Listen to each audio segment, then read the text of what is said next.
Ngayong tag-init, ang laging paalala sa atin ay huwag mag-aksaya ng tubig. Pero dito sa Quezon City, ilang oras nang bumubulwak ang tubig mula sa isang fire hydrant.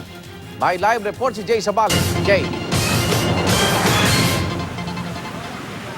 Igan, tama ka gaan dyan, no? Dito sa may Eugenio Lopez Sr. Corner EDSA, makikita itong fire hydrant sa aking likuran kung saan patuloy ang pagbulwak ng tubig mula rito, no?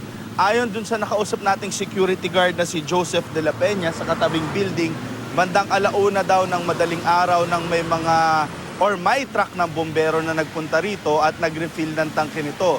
Yun nga lang, ang nangyari daw dito, nilapitan siya at sinabi ngang nasira daw yung balbula, kaya hindi raw nila ito masara at sinabihan na lamang siya, natatawagan daw kung sino man yung nakakasakop na kumpanya na may hawak nitong mismong water hydrant. Kaninang bandang 5:35 ng madaling araw kanina, bahagyang tumigil yung paglabas ng tubig, ngunit matapos ang 4 na minuto lamang ay lumabas na muli ang tubig at ito na nga, hanggang sa mga oras na ito ay patuloy itong pagbulwak ng tubig hanggang dito sa may kalsada.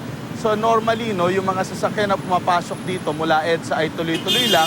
So nagdudulot na rin to ng kaunting pagsikip sa daloy ng trapiko dahil nga dahan-dahan ang pagpasok ng mga sasakyan upang maiwasan yung pagbulwak ng tubig. At yan muna ang pinakahuling balita mula dito sa may Eugenio Lopez Sr. Corner EDSA. Igan? Maraming salamat, Jay Sabale.